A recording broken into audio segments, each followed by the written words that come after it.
Bonjour, je reviens vers vous aujourd'hui dans cette vidéo pour évoquer avec vous le changement de statut, qui est un sujet qui revient souvent. Donc le changement de statut qui concerne les étrangers qui veulent quitter un statut pour aller vers un autre statut. Alors c'est quoi les changements de statut? Ce n'est pas défini par la loi, il n'y a pas de texte en fait qui cible ce changement de statut dans le CESEDA, et donc c'est juste quitter un statut pour aller vers un autre statut. Parce que les cartes de séjour en France sont délivrées sur des statuts. Vous avez une carte de séjour étudiant lorsque vous êtes venu avec un visa d'études et on vous donne une carte de séjour en tant qu'étudiant. Donc votre statut, c'est le statut d'étudiant. Et si vous êtes venu pour exercer un métier, vous aurez un statut de salarié. Si vous avez créé une entreprise, vous avez un statut de commerçant. Si vous êtes là avec votre famille, vous avez un statut de vie privée et familiale. Okay? Donc, les titres de séjour ont des statuts. Voilà. Et sont basés sur les statuts et ces statuts-là peuvent être changés. Donc, il se peut que vous étiez salarié. Au bout d'un certain temps, vous avez un projet, une idée, vous voulez créer une entreprise, vous pouvez quitter le statut de salarié pour aller vers le statut de commerçant. Alors, on va évoquer effectivement le cas des étudiants parce que ils sont les premiers concernés par cette procédure de changement de statut. C'est les cas qu'on rencontre le plus. Ce sont des étudiants qui sont en fin d'études, qui sont de niveau master et qui veulent quitter leur statut d'étudiant parce qu'ils ont des opportunités de travail et donc il faut qu'ils changent de statut pour aller vers le statut de salarié ou s'ils veulent créer une entreprise, une start-up ou quelque chose comme ça, ils peuvent changer de statut. Alors, d'abord, il faut savoir que les étudiants qui sont en fin d'études, qui sont à niveau master, peuvent avoir ce qu'on appelle l'APS. L'APS, c'est une autorisation provisoire de séjour, c'est-à-dire vous avez fini vos études, vous avez obtenu votre Master 2 ou votre MBA ou quelque chose comme ça, et vous cherchez du travail dans votre domaine d'études. Et on vous laisse une année pour trouver ce travail-là. Sinon, on vous dira que vous avez fini vos études et que vous devez retourner dans votre pays d'origine, puisque vous étiez venu pour faire des études. Alors, pendant cette année, vous avez cette autorisation provisoire de séjour.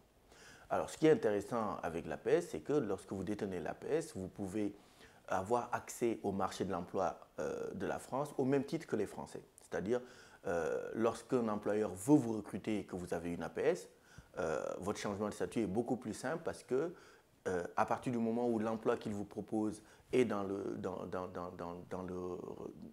domaine de vos études et la rémunération aussi est équivalente à votre niveau d'études, à partir de cet instant, vous avez automatiquement le droit à ce travail-là, donc votre autorisation de travail va vous être accordée. On ne pourra pas vous dire, par exemple, que le poste qu'on vous propose, il y a des Français qui cherchent le même poste et qui ne trouvent pas du travail. Donc la situation de l'emploi ne va pas vous être opposable. C'est pour ça que l'APS c'est très important. C'est-à-dire même si vous avez un titre de séjour étudiant et que vous avez déjà un employeur qui veut vous recruter, c'est toujours bien d'avoir l'APS. Par contre, ce n'est pas tous les pays qui ont l'APS. Par exemple, les Algériens, dans leurs accords avec la France, ne peuvent pas avoir l'APS. Mais ils peuvent quand même faire des changements de statut. C'est juste que, contrairement à ceux qui ont une APS, eux, ils vont devoir, leur employeur va devoir justifier pourquoi il les recrute eux et pas des Français qui cherchent le même poste. Donc c'est là où ça devient un peu plus compliqué comme changement de statut parce qu'effectivement, il va falloir pour l'employeur qui veut vous recruter, mettre une annonce sur Pôle emploi, recevoir des CV de Français qui veulent le même poste par exemple et expliquer pourquoi il veut vous recruter et pas ces Français-là. Donc c'est la situation de l'emploi parce que bien évidemment la politique d'immigration professionnelle voudrait que seuls les métiers, attention, les métiers où on a du mal à recruter, que seuls dans ces métiers-là on puisse recruter des étrangers. Donc l'APS, c'est très important pour les étudiants en fin d'études. Mais le changement de statut, ce n'est pas uniquement quitter le statut d'étudiant pour aller vers le statut de salarié. Il y a des étudiants en fin d'études qui veulent monter une start-up, une société, ils veulent ouvrir une entreprise et ils peuvent donc quitter le statut d'étudiant pour aller vers le statut de commerçant. Alors dans ce cas, il va falloir qu'ils aient un projet solide, entre guillemets qu'on appelle projet viable.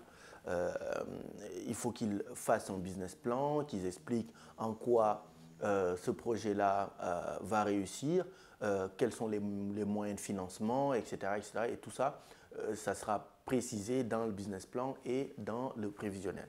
Donc, il faut qu'ils expliquent qu'ils ont envie de créer une société ou bien qu'ils sont auto-entrepreneurs ou bien etc., etc. Et qu'ils expliquent pourquoi leur projet va être rentable, entre guillemets. Et donc, ils déposent ces documents et ils sollicitent le changement de statut pour avoir une carte de séjour de commerçant. Mais ce qui arrive en général, c'est que si le projet il est bien monté, on ne vous refuse pas le changement de statut la première année. On vous permet d'avoir cette carte commerçante, mais cette carte-là dure une année. Mais lors du renouvellement, si vous revenez avec un bilan ou bien des relevés de compte professionnels où vous n'avez pas, la société n'a pas bien fonctionné, la préfecture se réserve le droit de ne pas renouveler votre carte de séjour en tant que commerçant. Alors voilà, donc c'était ces points-là qui étaient importants. Par contre, il y a d'autres cas de changement de statut. Nous, on a des clients, ça fait des années qui ont des cartes salariées et à un moment donné, ils veulent changer de statut parce qu'ils veulent créer une entreprise, ils ont un projet, etc. Donc, ils peuvent quitter le statut de salarié pour aller vers le statut de commerçant parce que pour diriger une entreprise en France, il faut soit la carte de séjour commerçant ou une carte de séjour vie privée familiale ou une carte de résident qui vous permet de tout faire. Voilà. Donc, c'est quitter un statut, aller vers un autre statut. Par contre, ce n'est pas toutes les préfectures qui le voient comme ça. Parce qu'il y a des cartes de séjour, selon certaines préfectures, qui n'ouvrent pas droit à un changement de statut. Moi, en tant qu'avocat, je ne suis pas d'accord avec ces préfectures-là. C'est-à-dire, parfois, vous avez des travailleurs saisonniers qui ont des cartes de séjour de 3 ans, effectivement, qui viennent pour la saison, pour les récoltes, etc., etc., et qui, entre-temps, ont rencontré une femme, ou bien ont fondé une famille, ou bien ont trouvé du travail. Bon, bref, ils veulent changer de statut et à la préfecture, on leur refuse ce changement de statut. Alors, il m'est arrivé d'avoir une cliente, par exemple, qui avait une carte de séjour de travailleur détaché, ou je ne sais plus si c'est travailleur détaché ou salarié en mission, et à qui on avait refusé le changement de statut parce qu'on lui disait qu'elle était salariée en mission et que sa mission était terminée et donc elle ne pouvait plus changer de statut, sauf qu'elle était en France depuis plus de 6 ans et elle voulait créer une entreprise et rester en France. Donc c'est allé jusqu'à la cour d'appel et on avait effectivement gagné et le juge nous avait suivi dans notre raisonnement en disant que le changement de statut, c'est quitter un statut pour aller vers un autre statut. Elle était salariée en mission, aujourd'hui elle a ouvert une entreprise, elle a le droit de changer de statut. C'est la même question qui revient pour les étrangers malades. Il y a des étrangers qui sont malades, qui ont un titre de séjour vie privée familiale, mais au titre de la maladie. Et au bout d'un certain moment, ces gens-là ont eu des soins et leur santé va mieux. Mais par contre, ils travaillent, ils ont une famille, etc. Et ils veulent quitter ce statut-là d'étranger malade pour aller vers le statut de salarié. Et donc, normalement, ils ont le droit de faire cette demande, mais il y a des préfectures toujours, parfois, qui n'acceptent pas ce type de changement de statut. Voilà, donc on ne peut pas tout évoquer parce que le changement de statut, c'est vraiment très large, mais ce sont les points les plus importants que j'ai voulu évoquer avec vous dans cette vidéo. Bien entendu, si vous avez d'autres questions, on essaiera peut-être dans d'autres vidéos de revenir sur des cas assez particuliers.